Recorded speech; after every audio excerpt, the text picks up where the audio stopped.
ஆமென் Jesus. நன்றாய் கவனியுங்கள். என்னாகமம் எண்ணிக்கையின் புத்தகம் 13ஆம் அதிகாரம் 2ஆம் வசனத்தை வாசிக்கின்ற பொழுது, நான் இஸ்ரவேல் புத்திரருக்கு கொடுக்கும் கானான் தேசத்தை சுற்றி பார்ப்பதற்கு நீ மனுஷரை அனுப்பு, ஒவ்வொரு பிதாக்களின் கோத்திரத்திலும் ஒவ்வொரு பிரபுவாகிய புருஷனை நீ அனுப்ப வேண்டும் என்று ஆண்டவர் மோசேக்கு கட்டளையிடுவதை பார்க்க முடிகிறது. இஸ்ரவேல் மக்களுக்கு நான் கொடுக்கும் கானான் நாட்டை உளவு பார்க்க ஆட்களை அனுப்பு, மூதாதையர் குலம் ஒவ்வொன்றிற்கும் அவரவர்களில் தலைவனாய் இருக்கும் ஒருவனை நீ அனுப்ப வேண்டும் என்றார். பாருங்க, ஆண்டவர் வாக்குத்தத்தத்தை அவர் கொடுத்தது மட்டுமல்ல, கானான் தேசத்தை கொண்டு சேர்க்கும்படியாக இங்க மோசேக்கு ஒரு கட்டளை கொடுக்கிறார். கோத்திரத்திற்கு ஒரு நபரை நீ செலக்ட் பண்ணி அவர்களை நீ சுற்றி பார்க்கும்படியாக, வேவு பார்க்கும்படியாக கானான் தேசத்திற்குள் அனுப்பு என்று சொல்லி அழகாய் தேவன் கற்றுக் கொடுக்கிறதை பார்க்க முடிகிறது. எனக்கு அருமையான தேவ பிள்ளைகளே, ஆண்டவர் நமக்கு சொல்லுகிற வார்த்தை என்ன தெரியுமா?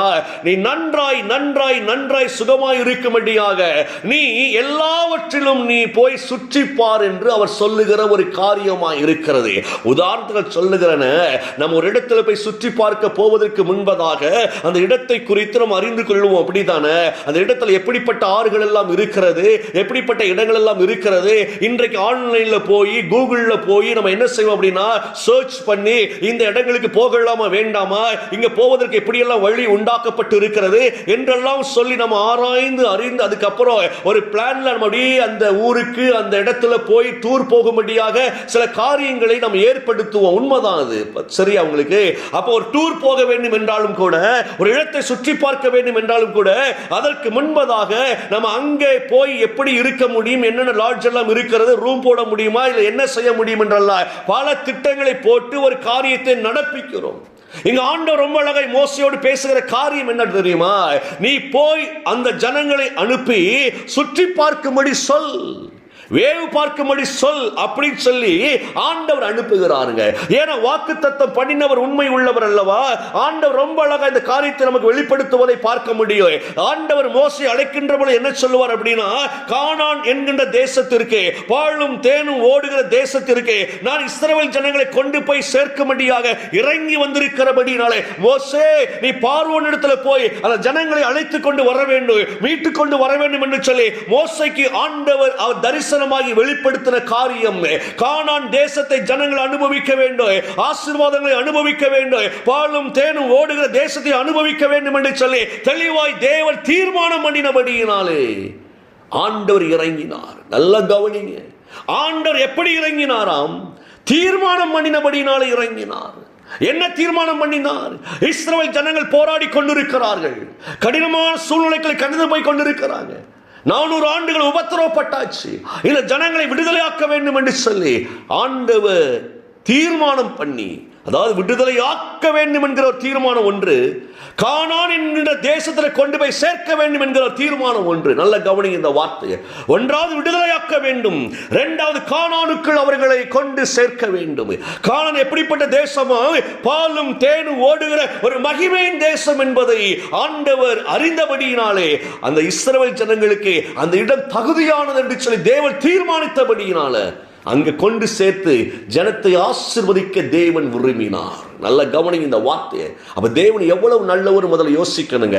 அவர் சாதாரண ஒரு தேவன் அல்லங்க, நம்மை குறித்து அக்கறை உள்ளவர். நம்முடைய அடிமைத்தனத்தில் நம்மளை விடுதலையாக்கி கானான் என்கின்ற மகிமையான ஆசீர்வாதங்களை காணும்படியாய் அவர் தீர்மானம் பண்ணி நமக்காய் காரியங்களை வாய்க்க பண்ணுகிறவராய் இருக்கிறார், நமக்காய் செயல்களில் இறங்குகிறவராய் இருக்கிறார். நம்முடைய கண்ணீர்களை கண்டு ஆண்டவர் நம்மை விடுவிக்கும்படியாக ஆசீர்வதிக்கும்படியாய் நமக்காய் யாவையும் அவர் செய்கிறவராய் இருக்கிறார். சோ நல்ல கவனிங்க இந்த வார்த்தையை.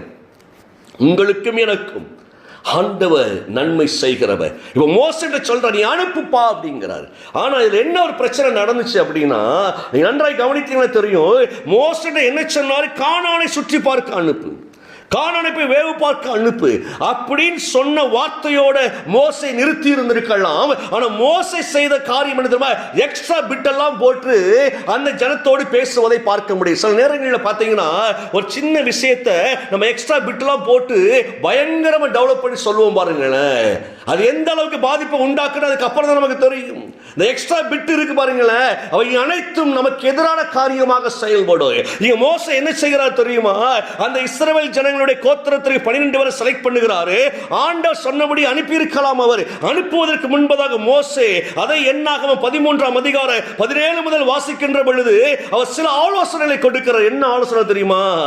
மோசே கானான் தேசத்தை சுற்றி பார்க்கும்படி அனுப்புகையில் அவர்களை நோக்கி, நீங்கள் இப்படி தெற்கே போய் மலையில் ஏறி தேசம் எப்படிப்பட்டது, அங்கே குடியிருக்கிற ஜனங்கள் பலவான்களோ பலவீனர்களோ கொஞ்சம் பேரோ அநேகம் பேரோ என்று, அவர்கள் குடியிருக்கிற தேசம் எப்படிப்பட்டது, அது நல்லதோ கெட்டதோ என்றும், அவர்கள் பட்டணங்கள் எப்படிப்பட்டது என்றும், அவர் கூடாரங்களில் குடியிருக்கிறார்களோ கோட்டைகளில் குடியிருக்கிறார்களோ என்று, நிலம் எப்படிப்பட்டது, அது வளவளப்பானதா ஓ இளப்பமானதா என்றும், அதில் விருட்சங்கள் உண்டோ இல்லையோ என்று பாருங்கள். தைரியம் கொண்டிருந்த தேசத்தின் கனிகளிலே சிலவற்றை கொண்டு வாருங்கள் என்றார். அக்காலம் திராட்சை செடி முதற் பழம் பழுக்கின்ற காலமாய் இருந்தது. ஆண்டவர் அனுப்பத்தான் சொன்னாருங்க. இவர் கொடுக்கின்ற டைரக்ஷனை பாருங்களேன். அந்த மக்கள் எப்படி, அந்த நாடு நமக்கு எப்படி வாழ முடியுமா, அந்த நாட்டு மக்கள் எப்படி எல்லாம் இருக்கிறாங்க, அவங்களுடைய கலாச்சாரம் என்ன, அது என்ன இது என்ன, நாம போய் வாழ்வதற்கு விவசாயம் பண்ணி செழிக்க முடியுமா, அந்த நிலங்கள் எப்படிப்பட்டது, அது வளப்பமான நிலமா இழப்பமான நிலமா, அதெல்லாம் அந்த பயன்களை எல்லாம் நீ ஆராய்ந்து பார்த்து வாருங்கள். தேவன் ஆராய்ந்து பார்க்க சொல்லல. நல்ல கவனிங்க இந்த வார்த்தையை. சில நேரத்தில் கர்த்தர் நம்மை சுகமாக்குவேன் என்று சொன்னதுக்கு அப்புறமா நம்ம ஆராய்ந்து பார்ப்போம், இது சுகமாகுமா சுகமாகாதா, எப்படி சுகமாகும், எங்க போன சுகமாகும், இதனுடைய வீரியம் எல்லாம் இப்படி இருக்கிறது அல்லவா, இது எப்படி சரியாகும் என்றால் பல விதமான கோணங்கள்ல நம்ம ஆராய்ந்து பார்க்கிறதுனால சுகத்தை பெற்றுக்கொள்ள முடியல. நல்ல கவனிங்க இந்த வார்த்தை. ரொம்ப ஒரு ஆழமான சத்தியத்தை சொல்லுகிறேன். தேவன் கொடுக்கிற ஆலோசனை மீறி மோசே ஒரு ஆலோசனை கொடுக்கிறார். அதனால தான் போனவர்கள் எல்லாம் வேவு பார்த்தவர்கள் எல்லாம் அதுல 10 பேர் வந்து துர்ச்செய்தி பரப்பினார்கள். காலேபும் யோசுவா மாத்திரம் நற்செய்தி அறிவித்தார்கள். கர்த்தர் கொடுத்த தேசம் சூப்பர் என்று சொன்னவர்கள் அவர்கள். ஏனென்றால் அவர்கள் மோசேயினுடைய வார்த்தைக்கு கீழ்ப்படியாமல் கர்த்தருடைய வார்த்தை கீழ்ப்படிந்து கர்த்தருடைய சத்தத்தை கேட்டவர்கள். கர்த்தர் சொன்ன வாக்குத்தத்தங்களோடு கூட அந்த வாக்குத்தத்தத்தை முன்வைத்து கானானை சுற்றி பார்த்தார்கள். இந்த 10 பேர் மோசேயினுடைய சத்தத்தை வச்சு கானானை சுற்றி பார்த்தாங்க. பயம் வந்தது. வந்து சொல்லுகிறார்கள், ஐயா பிரச்சனை வந்துடும், போக முடியாது, வாழ முடியாது. நீங்கள் ஆராய்ந்து பார்த்தால் பயம் வரும். நல்ல கவனிங்க. ஒரு காரியத்தை ஆராய்ந்து பார்க்கின்றவர்கள் பயம் உண்டாகும் நமக்கு. அப்ப நம்ம என்னங்க செய்யணும்? தேவன் சொல்லிட்டார காரியங்களை நடப்பிக்க வேண்டியதாங்க. தைரியமா இறங்க வேண்டியதுதான். கர்த்தர் சொல்லுகிற போல தைரியமா இறங்கும் பொழுது அந்த காரியங்கள் கர்த்தரால் வாய்க்கும். அந்த காலேபு யோசுவா மட்டும்தான் உள்ளுக்குள்ள போனாங்க. ரொம்ப ஆழமா நான் பதிய வைக்கிறேன் உங்க மேல. இதை எப்படி நீங்க யோசித்து பாருங்க. எத்தனையோ மனிதர் ஆலோசனை கொடுக்கலாம், ஆனா கர்த்தருடைய ஆலோசனைக்கு விரோதமாய் வருகிற பொழுது அதை கேட்க கூடாது. மோசே கொடுத்த ஆலோசனை கர்த்தருக்கு விரோதமான ஆலோசனை. சுத்தி பார்க்க சொன்ன வேவு பார்க்க போய் எல்லாத்தையும் ஆராய்ந்து பாருங்க அப்படி சொன்னாரு.